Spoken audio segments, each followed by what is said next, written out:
Hello friends, GK गुरुजी अड्डा के YouTube platform पे मैं शैलेश आप सभी का हार्दिक स्वागत करता हूं। प्यारे साथियों, जैसे कि आप सभी को पता है, आपका जो बीपीएससी है उसका टायर 3 का एग्ज़ाम 15 और 16 मार्च को होने वाला है। तो आपके पास समय का बहुत अभाव है और मैं भी कोशिश कर रहा हूं कि तीव्र गति से जितनी भी वीडियो आपको दे सकता हूं दे दूं। इसका अगर आपको पीडीएफ चाहिए तो जीके गुरुजी अड्डा नाम के टेलीग्राम चैनल पर जुड़िए, कमेंट करिए, इसका पीडीएफ वहां आपको मिल जाएगा।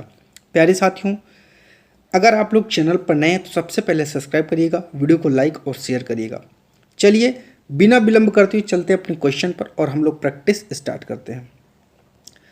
देखिए, आज हम जो टॉपिक आपके लिए लेकर के आए हैं वो है संविधान की विशेषता। और संविधान की विशेषता से ऐसा कोई क्वेश्चन नहीं है जो मैं लेकर के ना आया हूँ। अगर आप पूरा पढ़ लेंगे तो इसके बाहर आपको कहीं भी एक भी क्वेश्चन नहीं पढ़ना पड़ेगा। चलिए, विश्व का सबसे बड़ा लिखित सर्वाधिक व्यापक संविधान किस देश का है? तो ये आपका राइट जवाब हो जाएगा भारत का है, याद रखिएगा। क्वेश्चन नंबर 2 कह रहा है, भारतीय संविधान कैसा है? कठोर नहीं है, लचीला भी नहीं है। ना कठोर है ना लचीला है, ये भी गलत है। अंशतः कठोर अंशतः लचीला, डी वाला आपका राइट जवाब हो जाएगा, याद रखिएगा। भारत का संविधान किस प्रकार का है? तो तीसरे का राइट जवाब देना है। भारत का नम्य है नहीं, अनम्य है नहीं, नम्य व अनम्य का मिश्रण है। इसका मिला जुला रूप है, याद रखिएगा। कैसा है? मिला जुला रूप है दोनों का, ठीक है। चलिए 4, भारत के संविधान में भारत को माना गया है, क्या माना गया है? तो वो भैया एक अर्ध संघ नहीं माना गया है, स्वतंत्र राज्यों का एक संघ नहीं माना गया है, राज्यों का एक यूनियन माना गया है। सी आपका राइट जवाब हो जाएगा। 5वां कह रहा है कि भारत एक धर्मनिरपेक्ष देश है, इसका तात्पर्य क्या है? तो इसका राइट जवाब क्या होगा? सभी नागरिक, मतलब जो सभी नागरिक हैं कानून के सामने समान हैं, ये कोई मतलब नहीं। उसका राज्य स्तर पर कोई धर्म नहीं है, बिल्कुल जी हाँ, बी आपका राइट जवाब हो जाएगा। 6वां कह रहा है, कौन सा कथन सही है आपको बताना है? तो 6वें का राइट जवाब, भारतीय संविधान अध्यक्षात्मक है, बिल्कुल नहीं है। भारत एक नाम मात्र का राजतंत्र है, गलत है।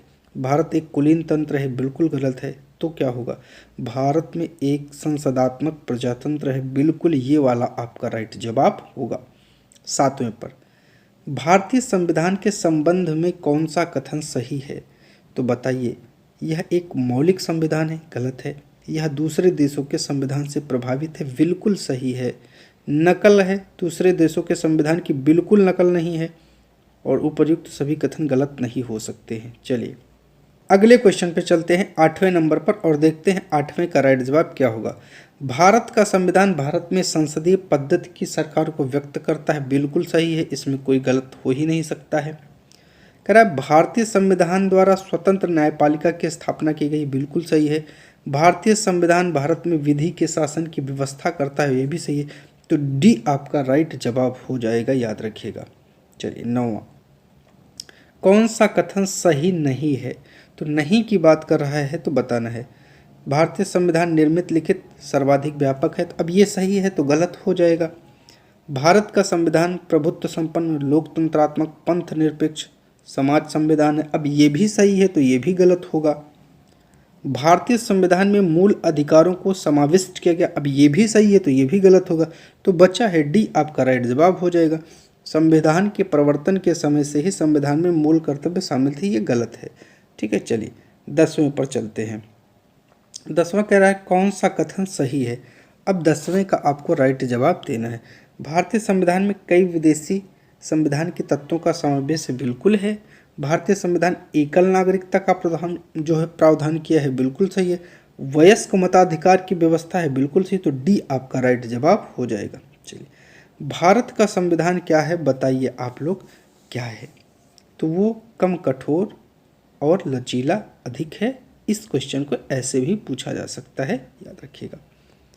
भारतीय संविधान का स्वरूप किस प्रकार का है? तो स्वरूप की चर्चा क्या, एकात्मक तो बिल्कुल नहीं है, पूर्ण संघात्मक भी नहीं है, संरचना में संघात्मक, भावना में एकात्मक, बिल्कुल राइट जवाब आपका 12 का सी हो जाएगा, याद रखिएगा। 13 कह रहा है, चलिए 13 नंबर पर चलते हैं और 13 का आपको राइट जवाब देना है। कह रहा है कि केवल संसद को संवैधानिक संशोधन प्रक्रिया आरंभ करने का अधिकार है, तो बिल्कुल सही है। कुछ स्थितियों में संसद को राज्य के लिए कानून बनाने का अधिकार है, बिल्कुल है। अखिल भारतीय सेवाओं के कारण जो है आपसे क्या कह रहा है, जो अखिल भारतीय सेवाएं हैं उसके कारण, तो बिल्कुल बिल्कुल सही है। और लास्ट ऑप्शन आपका क्या है ये भी देख लेते हैं, डी, हाँ बिल्कुल। तो आपके सभी के सभी ऑप्शन सही हो जाएंगे। चलिए 14 नंबर पर चलते हैं। भारतीय संविधान के संदर्भ में कहा जाता है कि क्या कहा जाता है, 14 का आपको राइट जवाब देना है। क्या होगा बताइए।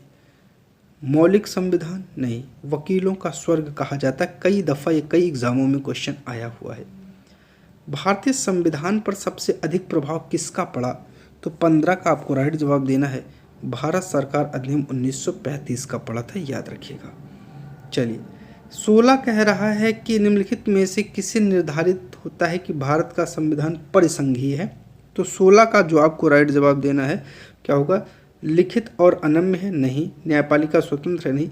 केंद्र व राज्य के बीच शक्तियों का जो वितरण है, यही जो है हमारा राइट आंसर हो जाएगा। 17 कह रहा है कि भारत में प्रजातंत्र इस तथ्य पर आधारित है, किस तथ्य पर आधारित है, संविधान लिखित है, नहीं। या मौलिक अधिकार प्रदान किए हैं, नहीं। तो राइट जवाब क्या होगा, जनता से सरकारों को चुनने तथा बदलने का अधिकार प्राप्त, बिल्कुल सी आपका राइट जवाब हो जाएगा। चलिए भारतीय संविधान में है क्या है, 18 का आपको राइट जवाब देना है। तो 350 से अधिक आर्टिकल्स हैं, याद रखिएगा प्यारे साथियों। 19 कह रहा है कि भारत में किस प्रकार की शासन व्यवस्था है, अमेरिकी अध्यक्षात्मक, बिल्कुल नहीं है। तो कैसी है, ब्रिटिश संसदात्मक है, बताइए। आप लोग भी तो कमेंट करिए, बिल्कुल यही तो हमने अपनाया है, ठीक है। चलिए 20 आप लोग कमेंट करते चलिए भैया, जो भी आपको लगता है इम्पॉर्टेंट है, महत्वपूर्ण है, उसके लिए आप कमेंट करिए। भारतीय राजनीतिक व्यवस्था में इनमें से कौन सर्वोच्च है, तो सर्वोच्च क्या है, हमारे यहाँ सर्वोच्च संविधान है भैया, और कुछ नहीं। तो 20 का राइट जवाब आपका बी वाला हो जाएगा, याद रखिएगा। भारतीय संविधान के बृहत होने का क्या कारण है, इसका बड़ा होने का क्या कारण है, ये आपको 21 में जवाब देना है। इसमें अनेक संविधानों के अनुभव समाविष्ट है, नहीं। इसमें विस्तृत प्रशासकीय प्रावधान है, बिल्कुल नहीं। बड़े देश के शासन से संबंधित है, बिल्कुल नहीं। इसमें संघ तथा राज्य दोनों सरकारों का प्रावधान है, डी आपका राइट जवाब हो जाएगा। 22 कह रहा है कि जो है भारतीय संविधान का अभिभावक कौन है, तो बताइए वो कौन है, राष्ट्रपति है, नहीं। प्रधानमंत्री, नहीं। सर्वोच्च न्यायालय है, क्या है, सर्वोच्च न्यायालय है। भारत में वयस्क मताधिकार की उम्र, अब भैया ये क्वेश्चन मैं क्या बताऊं, ऐसा कौन है जिसको इसका आंसर नहीं पता होगा। चलिए कभी कभी ऐसे आंसर भी हम गलत कराते हैं।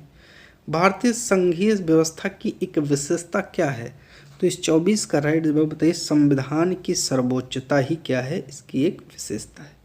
25 कह रहा है कि भारत के संविधान में संघीय शब्द की जगह किन शब्दों को स्थान दिया गया है, तो 25 का राइट जवाब क्या होगा, संघीय राज्य, नहीं। संघीय संघों का राज्य नहीं, राज्यों का संघ, ये आपका राइट जवाब है।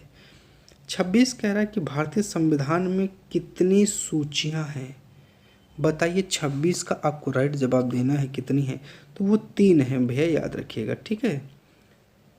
ठीक, सबको पता है, ये बढ़िया क्वेश्चन है।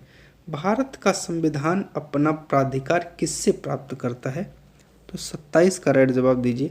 भारतीय स्वतंत्रता अधिनियम 1947 से, नहीं। समाज के सभी वर्गों के द्वारा, नहीं।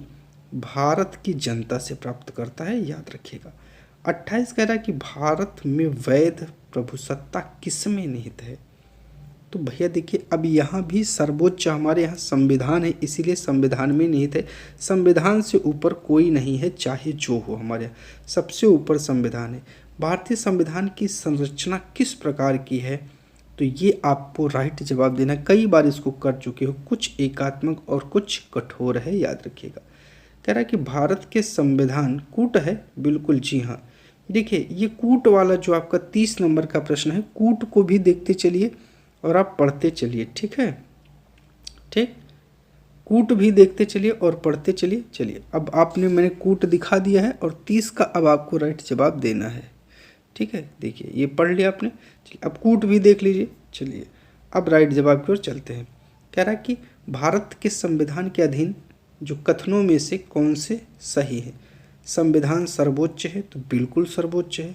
संघ तथा राज्य सरकारों के बीच शक्तियों का स्पष्ट विभाजन है, बिल्कुल किया गया है। संविधान के संशोधन के लिए विहित प्रक्रिया का अनुसरण करना होता है, बिल्कुल भैया, जबरदस्ती आप संशोधन नहीं कर सकते। चलिए, कह रहा है कि संघ की संसद तथा राज्य विधानसभा संप्रभु हैं, नहीं। मूल अधिकारों की परिधि को निर्धारित करने के लिए संविधान की उद्देशिका का अवलंबन नहीं लिया जा सकता, गलत। तो राइट जवाब में आपका क्या होगा, 1, 2 और 3 आपके राइट जवाब हो जाएंगे डी वाले, ठीक है। चलिए, लिखित संविधान की अवधारणा सर्वप्रथम कहाँ जन्म लिया, 31 का राइट जवाब दीजिए, वो फ्रांस है, ठीक है, फ्रांस में ही इसका जन्म हुआ था। निम्नलिखित में से कौन सा एक भारतीय संविधान का दर्शन नहीं है। नहीं शब्द को बहुत अच्छे से गोला बना के पढ़ेगा। तो 32 का राइट जवाब दीजिए। कल्याणकारी राज्य है तो गलत होगा, समाजवादी राज्य है तो गलत होगा, राजनीतिक समानता है तो गलत, साम्यवादी राज्य, डी आपका राइट आंसर होगा। कथन और कारण है, देखिए 33 पहले आप पढ़िए, फिर कथन और कारण की जो है बात करेंगे। कह रहे कि भारतीय संविधान अर्ध संघात्मक है, बिल्कुल सही है। भारतीय संविधान ना तो संघात्मक है ना ही एकात्मक, बिल्कुल सही है। और आर ए की व्याख्या भी करता है, याद रखिएगा, ठीक है। अब ऑप्शन देखते हैं। पहला ऑप्शन कह रहा है ए तथा आर दोनों सही है, आर ए की सही व्याख्या करता है, बिल्कुल यही राइट जवाब हो जाएगा, आगे नहीं जाना है। चलिए, देखिए अब फिर से कूट आया, पहले आप सवाल को पढ़िए 34 नंबर, फिर मैं कूट पर चलूँगा, ठीक है। चलिए, पढ़ लिया आपने, अब कूट भी देख लीजिए, ठीक है। चलिए, अब बात कर रहा है कौन सा भारतीय संघीय व्यवस्था में एकात्मक तत्व है। अब एकात्मक तत्व की आपसे बात कर रहा है। देखिए, शक्तियों का विकेंद्रीकरण नहीं, राज्यपालों की नियुक्ति हाँ, राज्यसभा में असमान प्रतिनिधित्व हाँ, न्यायिक पुनराविलोकन, बताइए। अब आपको 34 में देखिए आपको भी अपना दिमाग लगाना है और बताना है। तो न्यायिक पुनराविलोकन है, बताइए, नहीं है। अखिल भारतीय सेवाएं हैं, द्विसदनात्मक व्यवस्थापिका नहीं है। तो 2, 3, 5 अभी तक है, तो आपका बी वाला राइट जवाब हो जाएगा। देखिए, इस प्रकार से आपको भी क्या करना पड़ेगा, आपको भी अपनी तरफ से कुछ न कुछ मेहनत करना पड़ेगा। देखिए, बिना मेहनत के आपको कुछ हासिल नहीं होगा, तो जितना आप मेहनत करेंगे उतना ही बढ़िया आपको रिजल्ट भी मिलेगा। 35 पर चलते हैं और 35 का राइट जवाब देखते हैं। अब 35 भी कूट बना करके पूछ लिया, पहले आप क्वेश्चन पढ़ लीजिए। चलिए, कह रहा है कि भारत में राजनीतिक व्यवस्था के मूलभूत लक्षण लोकतांत्रिक गणतंत्र है, संसदात्मक सरकार है, सर्वोच्च सत्ता भारत की जनता है, या एकीकृत शक्ति का प्रावधान नहीं करती है, गलत है। 1, 2 और 3 राइट जवाब है, तो बी वाला आपका राइट जवाब हो जाएगा। चलिए, 36 कह रहा है कि कौन सी विशेषता भारतीय संघ और अमेरिकी संघ दोनों में साझी है। तो ये आपको जवाब देना है। एकल नागरिकता गलत, दोहरी नागरिकता गलत, संविधान की 3 सूचियाँ गलत, संविधान की व्याख्या के लिए संघीय उच्चतम न्यायालय, ठीक है। चलिए, 37 कह रहा है कि क्या कह रहा है, पहले सवाल पढ़िए, भारतीय राज्य व्यवस्था में सर्वोच्च है। अब बताइए कौन सर्वोच्च है। मैंने कई बार बताया, अभी क्वेश्चन क्या होता है, संविधान हमारे यहाँ सर्वोच्च है, बाकी सब संविधान के नीचे हैं। भारतीय संविधान का आप किस प्रकार वर्णन करेंगे, तो 38 का राइट जवाब होगा भैया, विश्व के सबसे विस्तृत संविधानों में से एक के रूप में व्याख्या करेंगे। किसने कहा कि भारत एक अर्ध संघात्मक राज्य है, ये कथन किसका है, तो जवाब देना है जल्दी से। ये कथन है लॉर्ड ब्राइस, नहीं। आइवर जेंगिस, नहीं। तो किस व्यक्ति ने कहा, ये केसी वियर का कथन है, याद रखिएगा। चलिए, 40 पर चलते हैं। कोट तो नहीं, पहले कोट देख लेना पड़ता है। कह रहा है कि कौन सा धर्मनिरपेक्ष राष्ट्र का लक्षण नहीं है, ये शब्द को ध्यान से पढ़िएगा, नहीं है। 40 का राइट जवाब दीजिए। धर्म को अस्वीकार करता है, गलत। राष्ट्र से अलग करता है, गलत। एक राष्ट्र को धर्मनिरपेक्ष होने के लिए आवश्यक है कि लोकतांत्रिक होना, बिल्कुल यही सही हो जाएगा, जो गलत है। चलिए, 41 कह रहा कि निम्नलिखित नियमों का समूह है जिससे किसी देश में रहने वाले लोगों द्वारा स्वीकार किया जाता है। अब इसमें क्या बताऊं भैया, वो संविधान है, कई दफ़ा बता चुका हूँ। भारत का संविधान सरकार की धर्मनिरपेक्ष लोकतांत्रिक गणराज्य प्रणाली के साथ संप्रभु समाजवादी। अब 42 का आपको राइट जवाब देना है, ठीक है। कह रहा है कि भारत का संविधान सरकार की डैश प्रणाली के साथ एक संप्रभु समाजवादी धर्मनिरपेक्ष लोकतांत्रिक गणराज्य है। थोड़ा सा मिसटाइप हो गया है, याद रख लीजिएगा क्वेश्चन को। मैं फिर से बोल रहा हूँ, क्वेश्चन क्या बनेगा, भारत का संविधान सरकार की प्रणाली के साथ, इसके बाद ये अलग हो जाएगा, प्रणाली के साथ एक संप्रभु समाजवादी धर्मनिरपेक्ष लोकतांत्रिक गणराज्य है। इसका राइट जवाब देना है, क्या होगा, संसदीय है, ठीक है। चलिए अगले क्वेश्चन। प्यारे साथियों, इसी के साथ ये जो महत्वपूर्ण सीरीज थी इसको हमने पूरा कर दे। वीडियो अच्छी लगी हो तो चैनल को सब्सक्राइब कर लीजिएगा, वीडियो को लाइक करिएगा, दोस्तों तक जरूर पहुंचाइएगा। आपका प्यार और सहयोग मिलता रहे, ठीक है प्यारे साथियों। इस प्रकार मैं लगातार आपके लिए प्रयास करता रहूँगा। चैनल पर जुड़ने के लिए आप सभी का बहुत बहुत धन्यवाद प्यारे साथियों।